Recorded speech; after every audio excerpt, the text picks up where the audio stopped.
Hey, at this time, if you are a kiddo and are one to head to junior church, now is a great time to do that.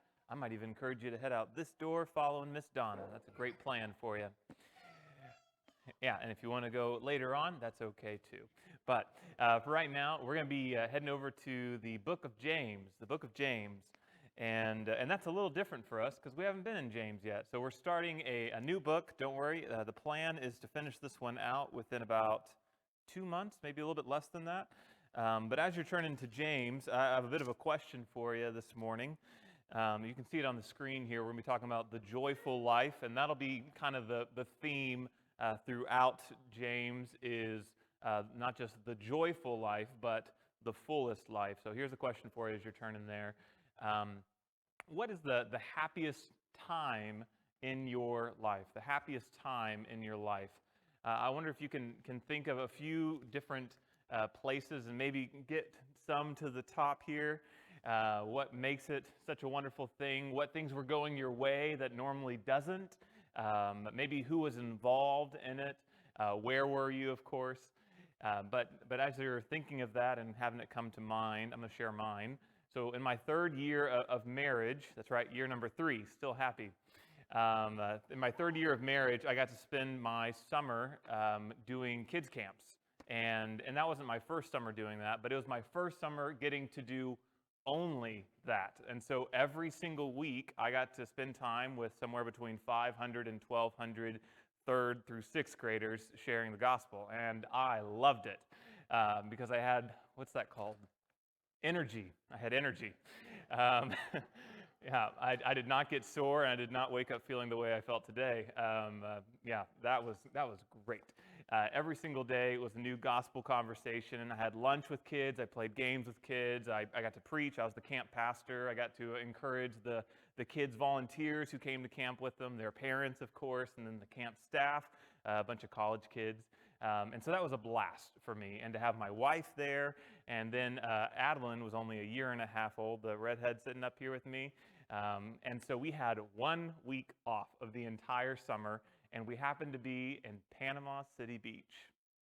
Yeah, that's a good place to have kids camp. It was also July, so it was a very hot place to have kids camp. But we had 1 week off, and you better bet we made the map for how far is it to Orlando. And so we did a day at Disney as a break from doing kids camps. That was us. That was our excitement levels. And I had such a blast that summer. I got to do every single thing that I wanted to do. Rode like the Dumbo ride with my 1.5-year-old daughter, right? Pictures to prove it, all that stuff. A blast of a summer. And then it ended. If you've had your memory come to mind and you got it full force, you also know that those highs of life usually are followed by, wouldn't it have been great if that could have just kept going, all the things, right? Like if I still had my energy from that time, I would happily be doing that right now. I don't have the muster for it. But there's a few different things. I had to go back to work. I had to not work with kids as much because at the time I was a Bible teacher at the time, so I was working with 6th grade to 12th graders, just more attitude. That's all the problem is. It's fine. But I loved that summer, and I kind of wish it would last, and that's really the great problem as we're thinking about the joyful life and the fullest life is why don't these things last? Why can't we get them to keep going? So as you're thinking about James here and what makes it so important, we're starting out here with joy, and then I'll give a quick breakdown of James after we read these first 18 verses. But this joy that we're looking for is not a summer. It's not the best day ever. It is a lifetime. So let's read about it in James 1. James, a servant of God and of the Lord Jesus Christ, to the 12 tribes dispersed abroad. I'll just let you know, that's the church. He's not talking about Jewish people. He's talking about the church. Greetings. Consider it a great joy, my brothers and sisters, whenever you experience various trials, because you know that the testing of your faith produces endurance. And let endurance have its full effect so that you may be mature and complete, lacking nothing. And now if any of you lacks wisdom, he should ask God, who gives to all generously and ungrudgingly, and it will be given to him. But let him ask in faith, without doubting, for the doubter is like the surging sea, driven and tossed by the wind. That person should not expect to receive anything from the Lord, being double-minded and unstable in all his ways. Let the brother of humble circumstances boast in his exaltation, but let the rich boast in his humiliation, because he will pass away like a flower of the field. For the sun rises, and together with the scorching wind dries up the grass. Its flowers fall off. Its beautiful appearance perishes. In the same way, the rich person will wither away while pursuing his activities. Blessed is the one who endures trials, because when he has stood the test, he will receive the crown of life that God has promised to those who love him. No one undergoing a trial should say, I am being tempted by God, since God is not tempted by evil, and he himself doesn't tempt anyone. But each person is tempted when he is drawn away and enticed by his own evil desire. And then after desire has conceived, it gives birth to sin. And when sin is fully grown, it gives birth to death. Don't be deceived, my dear brothers and sisters. Every good and perfect gift is from above, coming down from the Father of lights, who does not change like shifting shadows. By his own choice, he gave us birth by the word of truth, so that we would be a kind of first fruits of his creatures. James, quite the introduction here. And I want to make sure we have the full scope of what's going on here. So what James is offering here, as we read in that very first verse, I guess it was verse 3 here, verse 3 and 4. Consider it joy, because you know the testing of your faith produces endurance. What does endurance lead to? Endurance, let it have its full effect, so that you may be mature and complete, lacking nothing. Where I'm pulling this title, though, from is John 10:10, where Jesus explains why he came. And he says, well, the thief comes to steal and kill and destroy, but I have come that you may have life, right? Life, and life to the full, as the NIV says, or abundantly, as KJV and my translations say. The fullest life. This is what Jesus came to give, and we're being promised that right out of the gate here as we consider joy and all the implications that come with it. If you are following Jesus, this is yours for the taking. A complete life, a life where you are lacking nothing. And we find out later it's not about your personal goods or things like that. It's talking about you as a person. So that's what we're going to be diving into today. But just to make sure I get this off my chest, how does following Jesus lead to the fullest life? Well, James here is going to be very comprehensive as he covers joy, consistency, self-control, contentment, humility, peace, and honesty. Those all sound like very straightforward principles, and you can come up with them by any leadership book on the market right now. They're going to include those things, right? I need to be content with this, or I need to have ambition and pursue this sort of thing here. But what we're starting with is joy, because it will shape the rest of these qualities and make them uniquely Christ-like, like Jesus, as we're trying to choose joy and let joy be this competing, winning thing that convinces you to be joyful. So choosing joy, competing joy, convincing joy. But first off, choosing joy. This is up to you. If you are going through a trial of any kind, it is up to you how you respond to it, and there really is no gray area. There's no middle ground when you are told to consider it joy. What's the alternative? If you are struck with something terrible in your life, no matter what it is, if you don't choose joy, you are going to allow it to wash over you, and you might become just unresponsive, just blank. You'll be struck with sorrow, right? Or possibly you will be angry at God, as we see later in this chapter here. But if you choose joy, If you choose joy, what we're being told is that you are choosing a path that leads to your complete life, your complete maturity, a life that lacks nothing. Verse 3, because you know that the testing of your faith produces endurance. Endurance. Now, has anybody been watching the Olympics lately? I love watching the Olympics. It's my favorite thing because there's always something on TV, and they're all super important.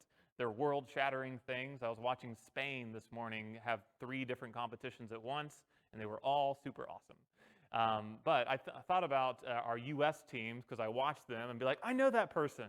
How do I know them? Did I know them 2 years ago or even a few months ago?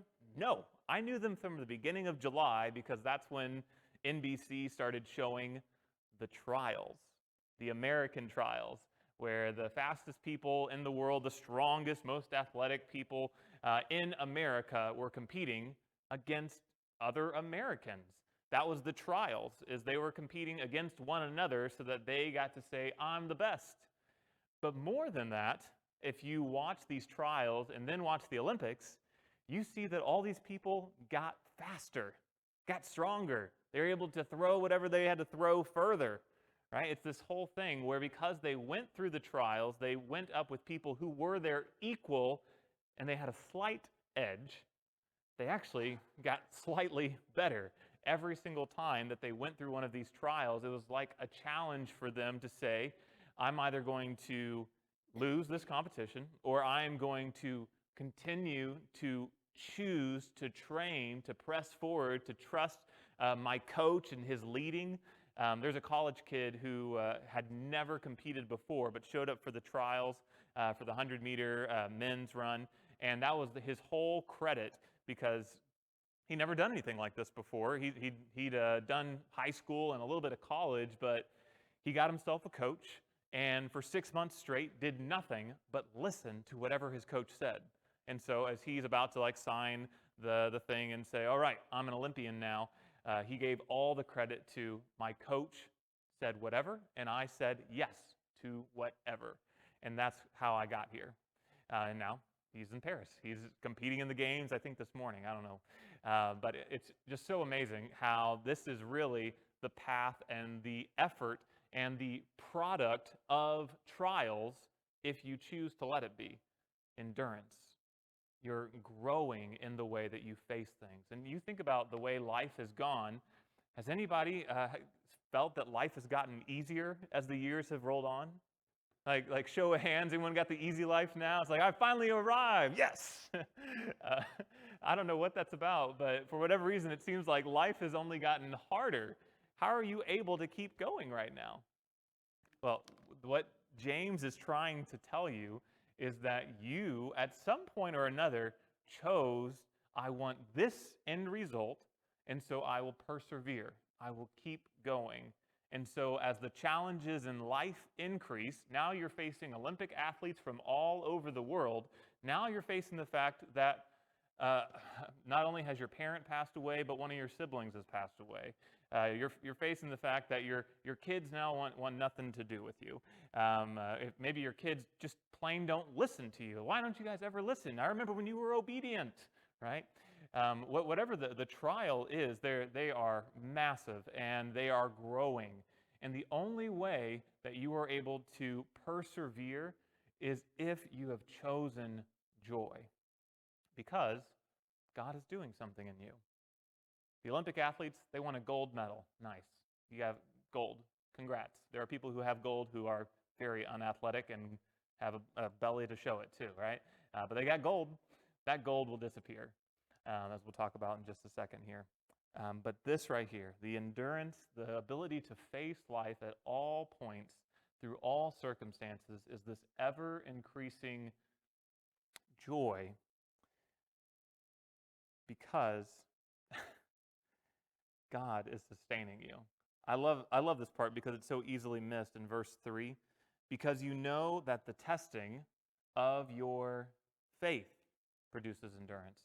The very thing that's actually being tested in all these matters is your trust in God, is your trust that He is turning you into something, is creating you in a new way. That last line that we read in verse 18 is so bizarre, so strange. By his own choice, he gave us birth by the word of truth so that we would be a kind of first fruits of creatures? His creatures? We're creatures of God? What is that all about? God is changing you into something brand new. And let me just say this. This is so bizarre because never, ever, ever are all the translations, the English translations, in total agreement, except for this stinking phrase. Sometimes, like when I don't want to go to the commentaries and I want to figure something out for myself and like press hard as somebody studying God's Word, I'll just look at all the different translations. I went one after another. I went to the Greek. Everything's the stinking same. It's this bizarre phrase that God is making you his creature, a first fruit of a creature that doesn't exist, a perfect person. They don't exist. And somehow, by you choosing joy in every single trial, God is transforming you, changing you completely into something new, something that you would not have been otherwise without this trial. I don't know what the trials are in your life. I can't know all of them. As good as a pastor as I hope to be one day, I will never know all of your trials. But I need you to hear this. In every single one of them, God is giving you the opportunity to choose joy to make you complete. That's what his desire is for you.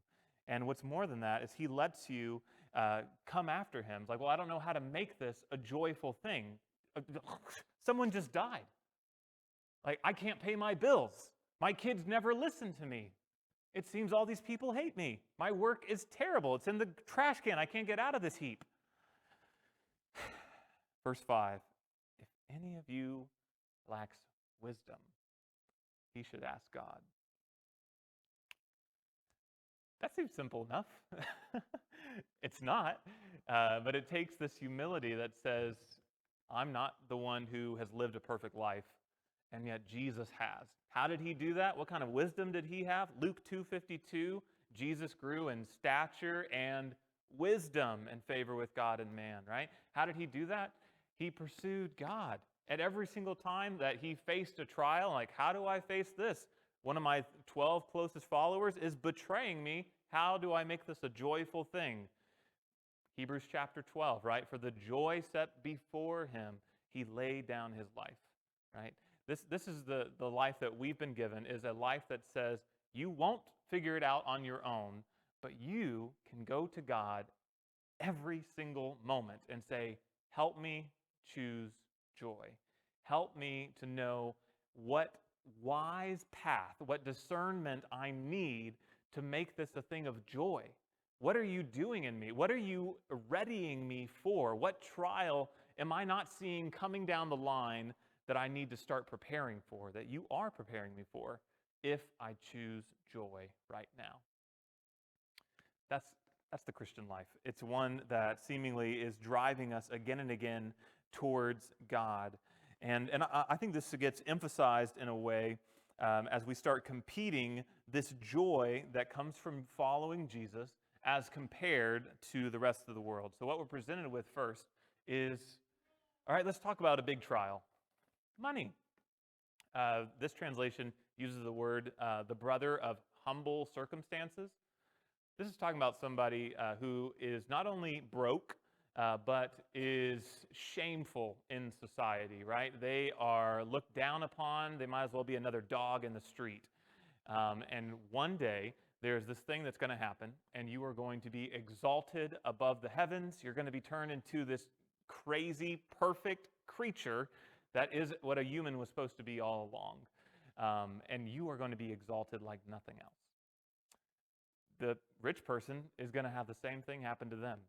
And for them, if they've been putting all their confidence in their riches, then they should be, as a Christian, bragging about the fact, I'm going to get humiliated. All this gold that I've been accumulating, I'm an Olympic athlete with 10 gold medals, right? All that gold that I have is nothing compared to what Christ has for me. And so there's these challenges here to say, all right, boast in your exaltation, boast in your humiliation, because your wealth is not going to be the thing that brings you joy. Let me say this a different way. As James is just going to be full of these different pictures, I want to take advantage of them. So on the front end of this, we're being told about riches. And then on the back end, we're brought to this example of how flowers fade and disappear. Can I just describe what this is called? This is called your circumstances, right? We have the word right here. The brother of humble circumstances, the one who is rich because he figured out how to be rich. Your life is not going to be joyful depending on your circumstance, depending on your situation. That is a terrible way to find joy. If you're depending on life to go your way, and now I can be happy. Let's go back to the beginning and think of the alternatives to responding to a terrible situation. If you become unresponsive, deep, sorrowful, sadness, maybe even depressed. Think about that person who maybe in your life you would say that person is stuck in depression. Well, they have a reason for it, don't they? They really do. Let's say that reason is undone, right? They find that happiest time in their life comes around again. They get to relive the entire experience. Are they joyful now? No, they return back to the same depressive state that they were in. There's like, well, I knew it wouldn't last, right? Shucks. This is how life really does go. And just to make another point of this, think about the person who's anxious, someone who is stuck being worried about things because maybe a trial has happened and now it's influencing and affecting the way they receive the rest of life. And so somebody who is anxious has something finally go the right way, nothing bad happened whatsoever. Where do they go from there? Are they done being anxious? My anxiety is cured. No, now they're on to something else. They found something else to be worried about. The circumstances that try and treat depression or try and treat anxiety or any of our other false responses to our situations, our weak responses to our situations, our circumstances, they're not going to lead to joy. They can't grasp onto it and hold on to it because joy based on your circumstances is fleeting. It's disappearing like the wind. And that's what we need to know. These other competitions that are going on for your joy, whether it's money or having a life that actually goes well for you in every other way, is not going to bring you joy. That isn't joy at all. There's a reason why Disney World is not called the most joyful place on earth. It's called the happiest place on earth.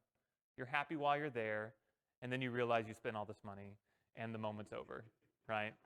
The happiness is gone, trust me. It's not joy, it's just happy. It's nice, right? It's a brief moment. I put on a smile because you're here to see me. You leave, the smile's gone. That is essentially what these other competitions for joy are. And then we need to see this in verse 12 because here's this endurance here, this trials, going back to this Olympic picture here of growing as somebody able to handle all of life, respond to it by choosing joy.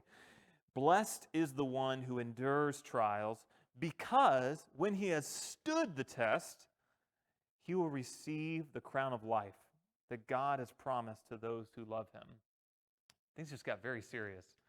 That you now have this promise of life, this crown of life. We just got done studying Revelation where this was the promise given again and again. To the one who conquers, I'll give the crown of life. Not only are you going to live life in a way that responds by choosing joy, it's going to be on display for everyone to see. This picture that James is giving to the churches here would have been so common, as you can imagine, some of the original Olympic Games going on in Rome in the Colosseum, that there would be real competitions where when you won, you got to wear the crown. Everyone got to see you're the victor. You're the one who is truly living life. That's James's point here, is that when you have stood your ground, once again, my students who are in the room, you're going to have some serious trials this school year that you did not expect and see coming. And yet, when you respond to them and you are unshaken, when it doesn't stir you up or knock you off your pedestal, people notice. When you're at work and something goes terribly wrong and you're the voice of reason, people look at you differently, don't they? Like they recognize there is some peace going on in you that does not make sense, and we're going to look to you a lot more. Just know that. You're going to be the stable one here. The rest of us are in chaos. I'm glad you're here. It's this noticeable way that you are conquering life. And it's meant to be something that others can see, but it's meant to be your crown, an experience that you have. And that's the reason why, as you face these various trials, you can respond with confidence, saying, this is coming from God, and it is not a temptation for evil. Rather, it is a way that God is convincing me of how strong his joy is. So convincing joy. Verse 13 gives this person, this hypothetical possible, maybe you've had this experience. No one undergoing a trial should say, I am being tempted by God. Just notice, that's not a very extreme statement. It's not an accusatory statement of God is leading me to sin. That's not what's being said. It is God is tempting me. It's kind of mild, right? It's not the extreme. It's not the, you did this to me. It's a very mild statement towards God. You're putting temptation before me because I could choose to despair. I could choose a life of worry. I could choose to become unresponsive, right, and just muted in my heart. But instead, no one undergoing a trial should say even this, is what I think is being gotten across here. I am being tempted by God. Since God is not tempted by evil, and this is like the therefore statement, and he himself doesn't tempt anyone. Do you ever have any wrestlings with just that idea that God doesn't tempt you with evil? Isn't he in charge of this thing? Isn't he ruling and reigning over all things? We need to have an increase, I think, in how good of a God we serve. How God is able to be perfectly good in every single way, be completely all-powerful, and still know that there is a day that he will remove all evil from the world. He is not the one engaging in this practice of putting evil before you. It's called, there's evil within you. That's why I'm having us focus on this verse 14 and 15, as you can see on the screen behind us here. So here's the response. But each person is tempted. When? When he is drawn away and enticed by his own evil desire. I think it's interesting. Some translations bring this about to ambition. It's because this desire here is not a word that talks about I'm hungry. It's not a thing of I have a fix that needs to be met. This word desire is actually, well, it's not even the word lust, though that's a little bit closer to what it means. It's actually I have an inordinate amount of want for this thing. So it's not about being hungry and I need to be full.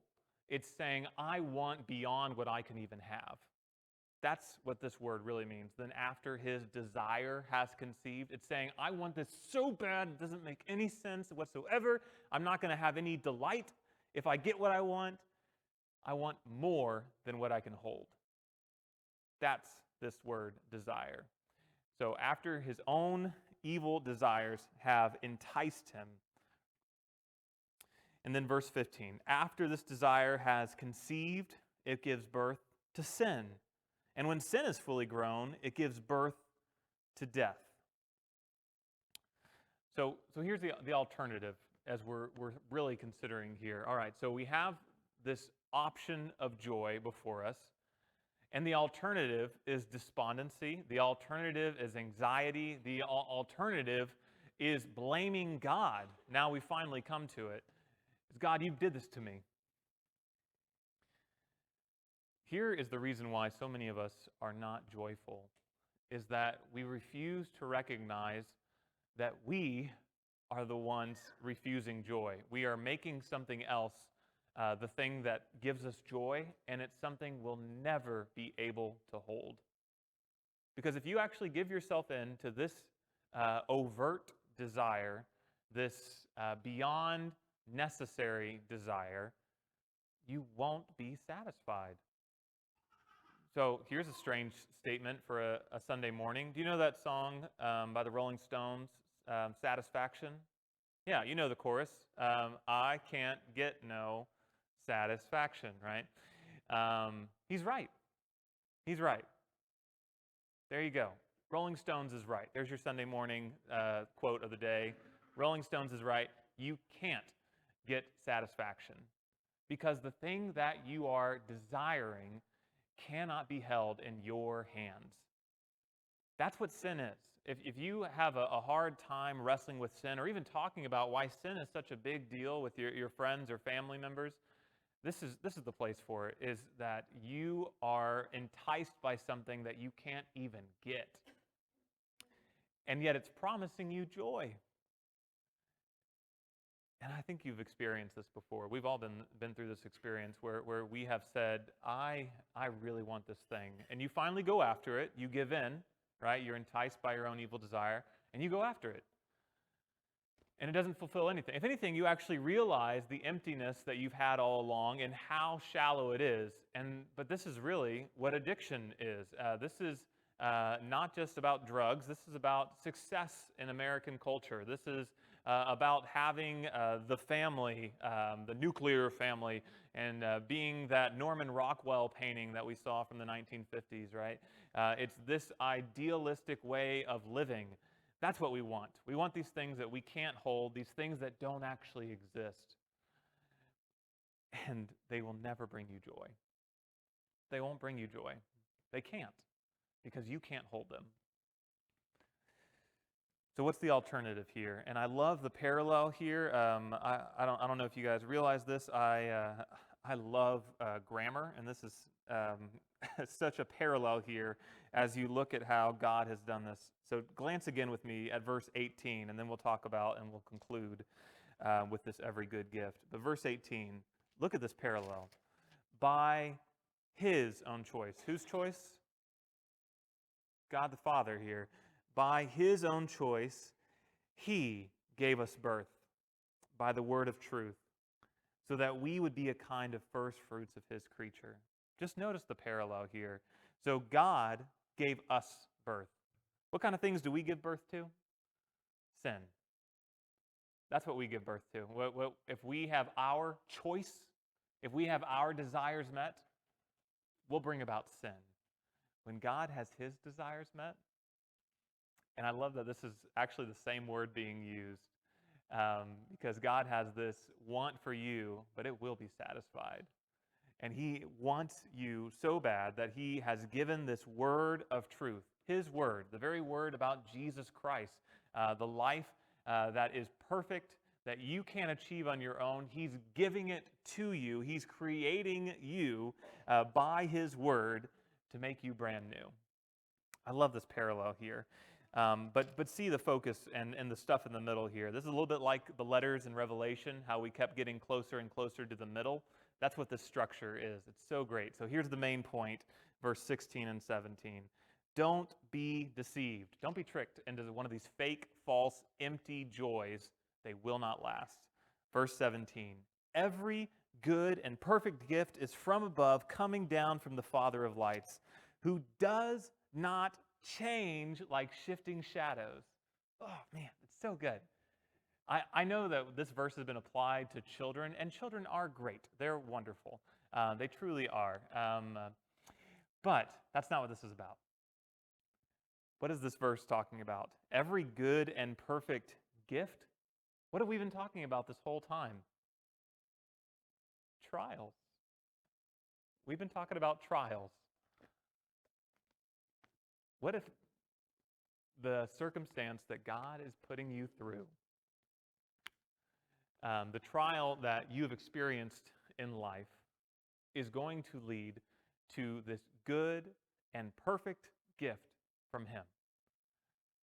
And it will stay good. It will stay perfect. Because that's what he is making you to be. is good. Ultimately, at the end of the day, if you're here and you're not a Christian today, understand this. This is what Christianity is. Everyone is evil, and yet God is making them good. That's Christianity. He takes evil people who are broken and want things we shouldn't want, and he declares us good. He transforms us good. Perfect. That's Christianity.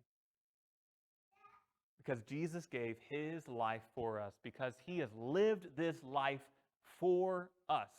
That's how you have perfection. That's how you have goodness.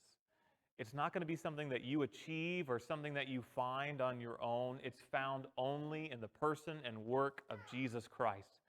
Because he chose to give up his life on a cross 2,000 years ago and say, Father, forgive their sins. They don't know what they're doing.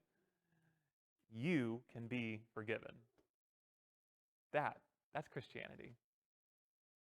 It's available. It's free. It's simple. It's straightforward. Jesus lived a perfect life that you couldn't, and God just gives it to you. It's a perfect gift. And he gives that through trials in your life to wake you up, to get you to see you need him. You can't do this on your own. And guess what? Everyone needs him. So you're not doing this by yourself. It's just that this is such a personal experience as you think about your trials. It feels like you're all alone in it. It feels like you're the only one going through it. James is a deeply personal book. As we're going to go through this, James is addressing a group of people, but he's doing so as individuals with their own experiences. I know it feels like you're the only one, but I need you to see this. Everyone has this great need for joy in their life. If you don't have joy, you will self-destruct. If you don't have joy, you will not make it. You cannot fake it until you make it when it comes to joy. There is not a big enough smile. You can't do it. But if you would turn to the Father of lights, and he explains why he does this, because he's not like a shifting shadow. He's the very one who put the stars in the sky. And I need us to think about this for just a second as we're concluding here. Us on earth, we have daytime, we have nighttime, and we can think about how that works. But as the earth spins, the sun is sometimes visible, and sometimes we're to its backside. That's called night. But I need you to think about this. Does the sun ever have shadows? Is there ever a time where it's nighttime on the sun? Because this is what we're trying to get across to who God is and his goodness and the life that he's trying to lead us towards, is that he is so perfectly good and is so able to enter your life and give you the wisdom it takes to find joy in the circumstances, in the middle of the trial, that you can find his goodness again. It is so hard. It is so hard to do that on your own. It's impossible to do on your own. You won't think God is good if you just let the circumstances hit you and say, well, that's life. Pull myself back up by my own bootstraps, and I'm going to keep going. That's called pride. That's not boasting in your humiliation. We're trying to, again and again, root our lives, put ourselves through the ringer of Jesus' joy and his trials that he went through to understand he perfected us. Do we really think we're better than Jesus? That we get to be the exception to the rule?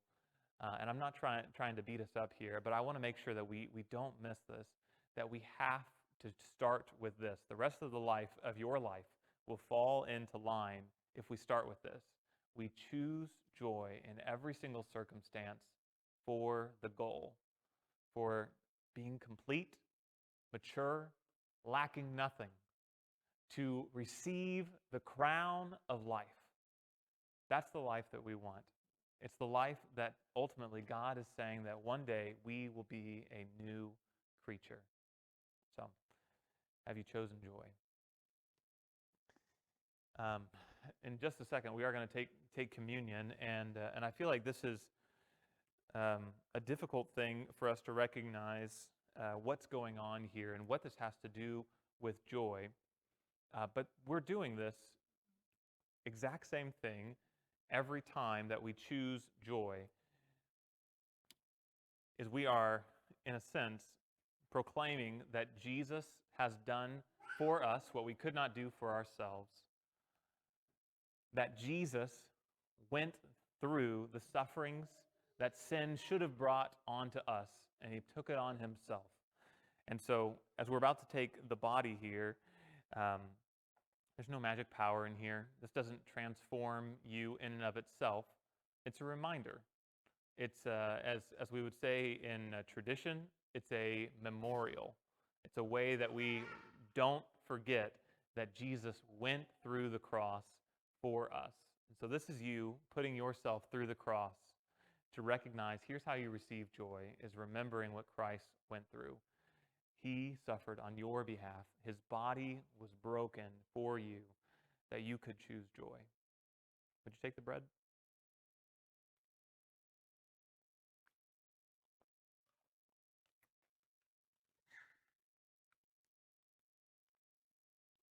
In the same way, Jesus gave us the cup to remind us of his blood. And the book of Hebrews tells us that without the shedding of blood, there is no remission of sin. There's no way to take away sin without the shedding of blood.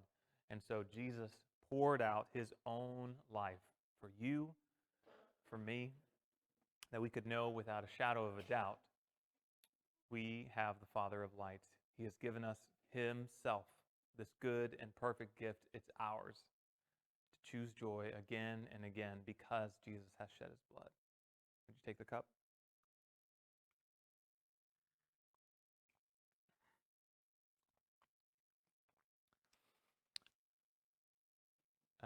As Tim's making his way up here to lead us in one closing song, this is a rather difficult topic.